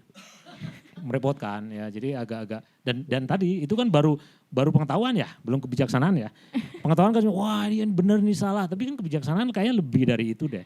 Enggak, bukan soal benar salah lagi, tapi mungkin ada faktor lain, ada dimensi lain yang lebih disuir-suir, yang teritori yang lebih halus, yang ya gitulah, ya kan. Jadi itu yang saya mungkin belum bisa masuki sih. Ya mungkin lagi ke sana gitu, tapi belum lah, masih kemarin masih 200 kali, ya itu konyol juga. Oke. Vibe-nya udah beda atau Oh ya. nggak relevan atau ini kayaknya Budi muda dan si Budi tua. Kan ada Ya ya. muda dan Max tua atau Ya. seperti itu Mas. Ya mungkin lebih ke sikap atau pandangan ya. Jadi saya pikir ternyata pandangan saya waktu itu ngaco deh. Gitu loh. Jadi kalau ngaco ya Kebijaksanaan. wah sedang menuju ke situ ternyata ya lumayan. Ya syukurlah. Syukurlah dan ya biasanya kayak gitu sih. Dihapus karena aduh dulu mikir kayak gini sih, ngapaan sih gitu. Saya hapus gitu. Oh. Gitu. Tapi tadi mungkin nerusin yang ditanyain Mas Dani yang Mas Budi kan bilang ini kan kebanyakan status Facebook dan lain-lain kan. Ada outline nggak sebelum nulis? Oh ya soal outline ya, tadi Rani juga langsung ketawa ya, boro-boro. Iya sih saya memang nggak menulis dengan kerangka ya, itu juga saya baru belakangan ini ya karena ada kerjaan-kerjaan yang mengharuskan tornya jelas, kemudian capaiannya jelas, begini. Jadi belakangan harus pakai kerangka, tapi seluruh troconnya memang nggak ada, gitu. Jadi ya memang benar-benar itu makanya banyak orang yang bilang kok belak-belok sih gitu. Ini mau ngomong apa sih? Ada teman saya ya teman baik saya yang itu membuat saya bikin blog, saya bikin blog, dia juga bikin blog. Terus pas mau troco terbit, saya kirim satu artikel gitu, dua, tapi terus dia bilang yang satu itu yang Mike Tyson itu, dia bilang, apaan sih Bud gitu, terus kayak gini mau jadi buku, iya sih nggak apa-apa lah ya, paling depan lagi, saya bilang itu akan ditaruh paling depan gitu, dan ternyata ya nggak apa-apa, banyak yang kayaknya seneng juga artikel yang Mike Tyson itu, dan kemarin kan dia akhirnya naik ranking lagi ya, wah itu saya udah nggak keruan tuh, karena wah gimana nih, harus kalau dulu kan lari pulang nonton TV ya, kalau ini kan buka laptop cari colokan dulu terus pastiin bisa internet ya kayak gitu. Oke. Oh ya. Cek. Oh gitu ya, saya mau nambahin tentang outline itu dan jadi ada satu artikel yang baru ya yang Budi tulis baru untuk Troco yang Oslan Hussein itu loh. Oh iya ya. Oslan Hussein terus awalnya itu lebih panjang lagi terus nyambungnya ke apa ya? Ke film Indonesia. Film kalau nggak salah ada apa aja ya ada piram. Filmnya bukan- Nyabas Akup Ya, gitu. abis Nyabas Akup. Jadi bener-bener udah banyak banget sana sini sampai kan dia selalu bilang kayak baca dulu gitu kan. Dia pembaca pertama. ya, Pembaca Rani. pertama baca dulu terus yang wah yang ini enggak sih nggak bisa nggak kuat Bud Enek, gitu enek kan. dia. Enek iya bilang enek karena Iya. udah kayak hah ini udah Oslan Hussein udah sebetulnya udah bagus ya nyampe mana udah gitu nyebrang lagi ke film Indonesia lama gitu wah kayaknya enggak terus akhirnya di-cut ya Di-cut ya, sampai kayak 1.500 kata gitu ya hilang. jadi nggak ada outline. Lebih terocoh lagi mungkin ya naskah aslinya ya. Kenapa nggak dijadiin dua artikel yang berbeda kalau ada terus sambungannya sebelum? Oh ya, waktu itu Jadi informasi kan tetap bisa. iya bisa. diterima. Karena banyak sebenarnya artikel-artikel sebenarnya nyambung ya. Jadi yang kalau lihat yang Troco ini akan tahu bahwa oh ini tuh emang nyambung. Misalnya kayak tadi ngomongin apa, nanti essay berikutnya tuh apa, itu kalau teman-teman perhatiin itu emang nyambung sebenarnya. Karena dulu kan bayangan saya itu gak ada judul. Jadi mau digabung semuanya. Jadi semuanya jadi satu buku satu paragraf gitu. Ya itu kan Wow. iya, jadi pengennya dulu gitu. Jadi itu memang dipikirin flow-nya gitu. Gitu. Cuma kayaknya ya tadi gitu aja satu artikel aja Rani udah kayak enek gitu, apalagi nanti satu buku nggak ada jeda judul. Iya ya. Iya ya. Iya. Ya kan udah dilakukan ya, jadi ngapain ngulangnya. Ya. Oke. belok-belok memang iya sih, aku kemarin pas baca habis bahas musik tiba-tiba bahas kelomang gitu kayak. Tapi Oh, aku iya, iya. terhibur juga sih dengan esai yang kelomang. Iya. Dan malah beberapa kalau di secara pribadi aku beberapa esai favoritku di sini yang si apa The Old Man and the Sipar. Sirap. Sirap kok Iya. Sipar ya. The Old Man and the Sirap, terus take two Tombo. Oh ya, Take Tombo. Take Tombo atau Tombo Ati. Tombo Ati itu kayak malah artikel-artikel yang nggak melulu bahas musik juga. Iya. Ada lagi teman-teman yang mau Oh ya. Silahkan. Wes, dapat apa lagi nih, Mas? narsumnya narsum ini. Seneng banget ketemu Mas Budi itu selalu ngobrolnya jadi panjang dan seru gitu kan. Terima kasih, Mas. Saya baca ini juga langsung memunculkan banyak memori-memori masa kecil gitu Mas. Apalagi waktu Gomblo ya. Gomblo itu sampai sekarang tuh kalau denger Gomblo Hong Wilaheng itu masih merinding gitu. Karena itu langsung memorinya banyak, ketemunya banyak. Terus kemarin saya juga Ari Wibowo itu kebetulan saya dulu kan seneng banget ya lagu Madura dan Racun itu kan pernah waktu kecil itu bilang ke saya, nanti kalau gajian beliin kasetnya gitu kan. Pas beneran gajian terus kita pergi ke pasar besar di Malang itu untuk beli kaset. Sepanjang jalan masuk ke lorong pasarnya itu Madu dan Racun semua Mas. Oh gitu ya. Dengar terngiang-ngiang terus kan di jalan itu kan di masuk lorong itu suaranya kenceng banget kan. Banyak yang muter lagu itu. Terus ibu saya bilang, ngapain beli? Wong tiap orang pasti nyetel itu lagu itu. Gitu kan. Benar. Mending beli Sanggar Cerita. Oh ya, Anda Pertiwi. Kamu bisa dengerin cerita. Iya. Kupikir-pikir waktu itu ya, iya ya. Jadinya lebih seru beli Sanggar Cerita karena nggak ada orang yang punya kan kalau di kampungku. Oh iya ya. Karena di kampung kebanyakan juga nyetelnya lagu itu juga. Nah, itu yang kemudian membuat saya punya selera sendiri ya dengan musik karena ibu saya sukanya gitu. Ngapain dengerin orang yang juga denger yang orang punya. Keren ya, Karena keren. pasti Keren. kamu juga pasti dengerin, udah nggak usah beli. Mending kamu beli yang kamu memang kemudian suka gitu. Iya. Itu kemudian pengaruh ke musik ya. Membaca ini menurut saya pertama kali baca itu kayak ini senapan mesin Mas. Gatling gun. Pelurunya itu nembak itu langsung dum gitu ke saya. Iya, meledaknya kemana-mana. Karena jadi memorinya kemana-mana loncat. Mas Bud itu kan nggak bikin paragraf ya. Iya, nggak ada jeda paragraf. Langsung ini kan, mulai dari cerita mulai awal sampai ke cerita akhir itu kadang banyak informasinya, banyak datanya, banyak hal yang disampaikan. Nah itu menurut saya yang kemudian saya merasakan seperti Troco ini seperti saya kena peluru senapan mesin Gatling yang diputar kayak film Cowboy Clint Eastwood itu. Dog gitu kan, dum gitu. Berdetam gitu. Terus saya juga mikirnya gini, anak-anak sekarang baca Troco, itu bisa connect enggak sih? Bisa nggak relate enggak sih gitu kan? Bisa bayangin tentang Gomblo, kita nonton di TVRI, bisa bayangin Sujud Kendang gitu kan. Bisa misalkan Ria Jenaka. Kenapa namanya Ria Jenaka tapi enggak lucu. Tapi kemudian saya baca ulang Ria Jenaka itu sampai 5 kali Mas. 5 kali, kemudian saya nyari di YouTube, saya perhatikan lagi, kemudian saya bilang kepada diri saya sendiri, ini bagus banget buku ini dibaca anak-anak sekarang karena bisa bayangin otoritarianisme Soeharto itu gimana sih membuat suasana di tahun-tahun itu benar-benar mencekam, nggak akan bisa kita rasakan sekarang.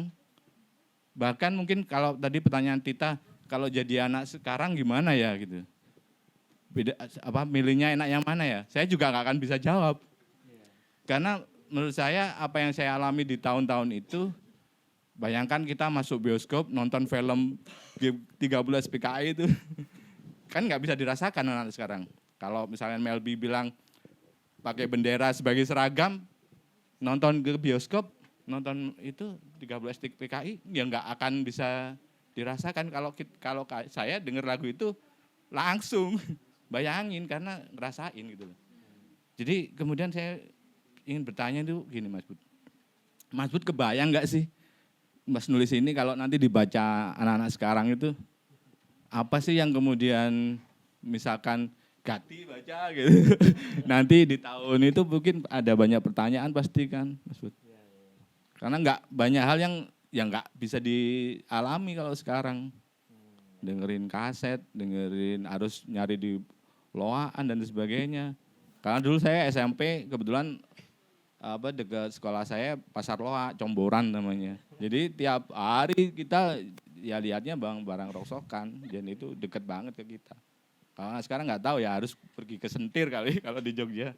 Gitu. Makasih. Terima kasih Mas Dodi. Terima kasih Mas. Tita mau menanggapi? Enggak, langsung aja. enggak. Aku tadi juga sebenarnya penasaran soal itu juga. Gimana? Apakah ada respon dari pembaca selama 2 tahun belakangan yang kayak, oh dia beda generasi banget nih, terus ada respon menarik soal itu juga? Ya kalau baca, Mas Dodi terima kasih ya komentarnya ya. Nanti kita lanjut DM ya Mas ya. Ya. Ya. Nah itu kalau baca Goodreads ya, resensi Troco nggak banyak ya. 20-an kayaknya kalau nggak salah ya. Nah itu ada beberapa, atau seenggaknya satu ya yang saya ingat, bahwa dia membaca memang nggak nyambung, nggak ngerti gitu ya. Tapi dia jadi terhubung lagi sama bapaknya. Karena bapaknya mendengarkan Gombloh misalnya. Jadi generasi yang di atasnya dia bisa nanya gitu kan. Terus saya juga mikir, oh benar juga ya kan, apalagi sekarang ada internet kan. Ada internet jadi semua yang ada di sini bisa dicek. Bener kok, nggak ada yang nggak ada kayaknya. Semua ada di internet gitu. Dan kalau yang soal apakah nanti apakah saya kebayang generasi setelah saya bisa membacanya atau enggak, mengerti atau enggak, lah itu kan yang saya lakukan. Saya membaca yang sebelumnya. Ya ketika saya membaca yang sebelumnya, walaupun saya nggak ngerti ya tetap saya plototin, tetap saya kumpulkan. Ya karena kan gitu ya, kan pengetahuan kan begitu. Pengetahuan kita kan hanya diwariskan dari pendahulu-pendahulu kita, makanya harus mengarsip. Karena nanti kita harus meneruskan itu. Ya kan, saya misalnya kebayang kayak Miss Bayu Sabiran tidak menulis memoir tentang hidupnya, atau tentang membuat film, sejarah film Indonesia mungkin nggak akan lengkap. Atau bahkan kehilangan sangat besar gitu. Jadi saya rasa seperti itu. Atau misalnya Rami Silado yang dia tidak menuliskan apapun yang ada di kepalanya gitu ya mungkin. Ya jadi yang saya lakukan tuh hanya meneruskan itu ya, maraton itu gitu. Jadi ya saya pikir pasti akan ngerti ya. Oh ya. Silakan. Silakan. Mic-nya ada di situ. Mungkin mau testimoni dikit ya, walaupun kayaknya nggak valid ya kalau ngerasa kayak anak muda yang pembacanya buku Troco gitu. Tapi banyak hal yang mungkin saya nggak alami secara langsung gitu. Jadi begitu dibaca tuh rasanya bukan seperti nostalgia atau kayak keinget nih momen-momen tertentu gitu. Tapi membacanya buat saya itu jadi kayak seperti menghibur juga ya karena informasi yang saya tahu prosesnya, ini valid nih informasi yang benar. Jadi saya terimanya itu sebagai informasi yang ini fakta ditambah dengan komentar-komentar ala Budi yang juga memang menghibur saya gitu. Jujur waktu membacanya tuh saya merasakannya seperti diceritakan, jadi ada suaranya Budi beneran gitu, kayak beneran seperti ketemu gitu. Jadi merasakannya tuh seperti kayak emang diceritain gitu. Kalau misalnya dalam konteks keluarga saya tuh dulu opa saya juga emang suka cerita gitu kan. Kadang-kadang kan kalau itu saya nggak sanggup untuk ngecek faktanya gitu kan. Tapi ini kayak saya langsung bisa mendapatkan hiburan dari cerita-cerita pengalaman masa lalu atau pengalaman apapun yang sebenarnya saya nggak bisa langsung relate. Tapi kalau buat saya itu sangat amat menghibur. Jadi di menghibur aja udah cukup ditambah dengan informasi yang kadang-kadang bisa jadi bahan obrolan baru gitu. Ketemu sama teman-teman gitu. Jadi pasti akan selalu berguna. Apalagi percaya bahwa tulisannya tuh fakta gitu bukan fiksi gitu. 200 kali direvisinya jadi fakta banget ya. Harusnya tuh jadi testimoni. Jadi tagline promosi selanjutnya Trocoh cetakan selanjutnya ya. 200 kali edit. Sudah diverifikasi 200 kali. Makasih ya Abigail ya. Mas? Ini Bu, tadi tertarik lo bilang soal kalau nggak ada internet mungkin ya nggak akan jadi. Misalnya kalau 20 tahun lalu nulis ini mungkin nggak akan bisa. Maksudnya itu lo lebih ke referensi. Karena sekarang tadi lo bilang juga semua bisa ada di internet sekarang. Tapi kan sebenarnya fakta yang terjadi juga banyak juga untuk ya khususnya buat yang Indonesia ya, yang berkaitan sama Indonesia. Susah juga gitu buat nyarinya beneran emang cuma ada di offline istilahnya, online belum ada. Bahkan kalaupun nemu online ya lu juga yang pertama sebenarnya gitu yang nulis soal itu. Hah? Udah dulu gitu. Gitu jadi sebenarnya ya kenapa misalnya lo bilang tadi kalau 20 tahun lalu nggak bisa, malah sebenarnya kalau 20 tahun lalu apakah memorinya malah lebih terang jadinya gitu. Oh iya, menarik. Ya. Oke. Mungkin 20 tahun lalu itu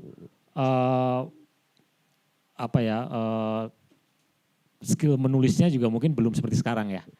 Nah jadi saya kalau baca postingan-postingan lama itu juga ada meme-nya tuh, waduh malu kalau ngelihat postingan-postingan lama gitu.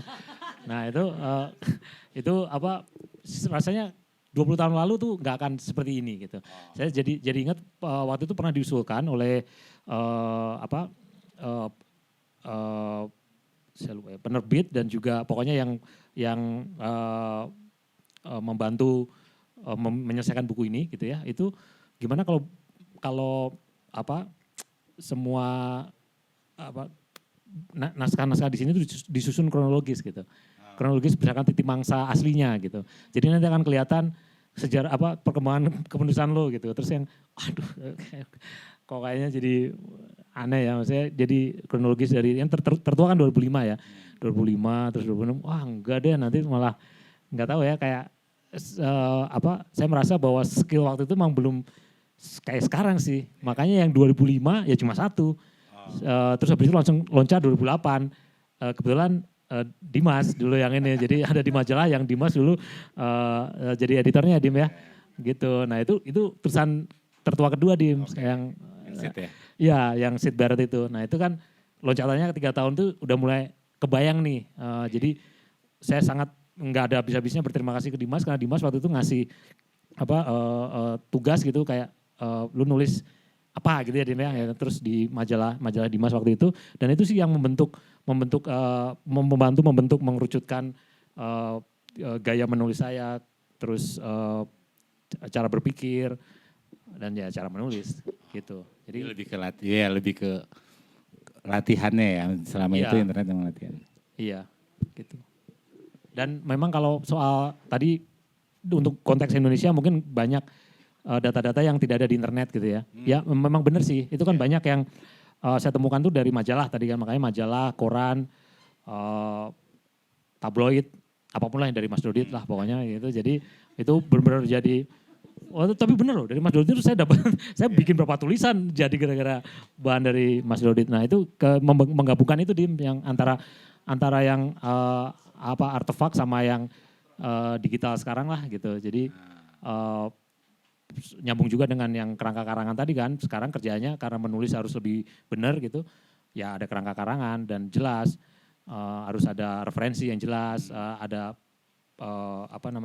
catatan kaki misalnya diperlukan. Nah itu kan itu sesuatu yang 20 tahun yang lalu belum 20 tahun lalu mampu. Iya, 20 tahun lalu juga mungkin belum banyak tuh Bud ya. Musisinya yang sendiri yang komen di YouTube. Ini kita komen di blog lu misalnya. Iya benar. Dari ownernya langsung gitu. Iya benar. Apa yang tadi dikomentari Mas Dimas itu juga sebenarnya tadi yang coba ingin ku gali dari Mas Budi kayak aku merasa zaman sekarang tuh kan ketika konten tuh melimpah ruah ya. Itu tuh malah membuat kalau di aku sendiri malah tidak banyak yang aku ingat somehow karena malah terlalu banyak konten. Nah kalau dulu kan misalnya tadi ingat banget cara mengatasi cegukan dari majalah tuh karena mungkin itu yang kita baca dulu terus jadi lebih kalau informasi dari media-media konvensional tuh jadi lebih nyantol gitu. Kalau di aku sih gitu. Iya benar. Sekarang kebelebekan informasi ya. Jadi benar-benar kayak tantangannya dalam memilahnya kan ya.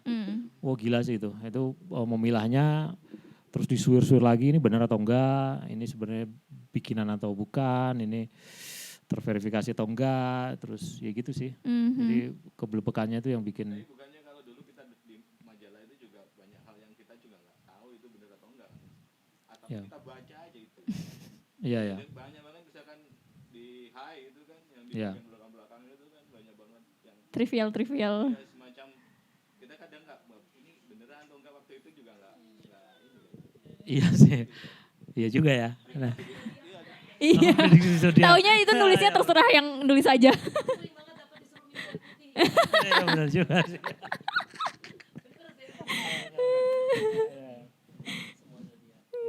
Iya itu jadi fitur jadi tulisan artikel yang menarik banget ya di zaman-zaman dulu tuh ya. Bahkan dulu aku ingat setiap minggu nonton di Antv yang Peace Love and Gaul tuh aku nunggu Planet Remaja, nunggu zodiaknya doang. Gimana nih Libra peruntungannya seminggu ke depan gitu. Iya. Kamu dulu sempat mengalami euforia itu juga nggak Mas? Karena kamu membaca banyak majalah mungkin kayak sereceh apa sih kamu dulu Mas konsumsi medianya tuh? Ya, kalau dulu sih majalah yang paling suka rubrik humornya sih ya. Rubrik humor. Kalau rubrik zodiak emang terus terang nggak terlalu tertarik karena kayak minggu ini sama minggu depan sama deh. Mirip-mirip kan. Tapi kalau yang humor itu kayak seru ya. Jadi kemampuan untuk saya selalu kagum sih sama orang yang lucu gitu ya. Yang kadang-kadang dia diem aja udah lucu gitu. Itu kan udah berkah tersendiri ya. Terus kemudian ada yang melucu karena dilatih gitu misalnya. Ada yang harus scripted dulu harus ini. Terus tapi kan juga delivernya gimana gitu. Saya selalu kagum sih dengan humor ya gitu. Humor yang lucu. Nah tadi juga Mas Budi yang bilang salah satu testimoni pembaca generasi sekarang yang kayak jadi kehubung dengan bapak. Itu persis banget lagi sama apa yang aku rasakan kemarin. Kayak bapakku dengerin Gombloh dan musisi favorit bapakku dulu Sumbang. Tapi tidak ada tulisan Doel Sumbang di buku ini. Apakah Doel Sumbang zaman itu tidak sangat tren itu Mas? Kenapa tidak ada kau mention Doel Sumbang di buku ini Mas? Ada. Oh, okay. Doel Sumbang ada. Mungkin kalau agak ragu ya, ada atau enggak cek indeksnya ya. Oh iya Ya, benar. Nah ini Benar, indeksnya ini kan. Berguna banget ya. ya 2 malam. Berapa Mbak? 2 malam? 2 malam khusus indeks. Terus salah satu keponakan saya bilang, itu bisa loh Om pakai komputer gitu. Terus yang, gitu ya. Dan kita kan nulis, kita manual ya. Manual, jadi kita ngeliat laptop, ditulis, dicek halaman berapa gitu kan. Kayaknya bisa deh, itu pakai ini Om, nanti gini gitu. Terus gitu, wah telat dia ngomongnya. Udah 2 hari. Ya Doel Sumbang, Arti Kehidupan itu lagu yang sangat suka. Dan Kholil kan berhasil mengcovernya dengan cara yang habis itu terngiang-ngiang versi yang Kholil sama Doel Sumbang itu jadi kayak jadi itu kok bisa mungkin kalau bisa cerita tuh kok bisa lu bikin nadanya gitu jadi kayak lu banget tapi juga lupa ya. Langsung dijawab oleh. Itu jadi kalau gue bersenandung jadinya kayak nada lu gitu loh. Memiliki. Kemarin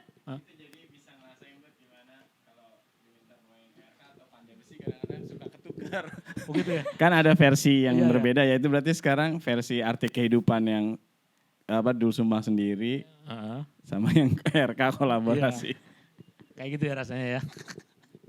Itu bagus banget Arti Kehidupan.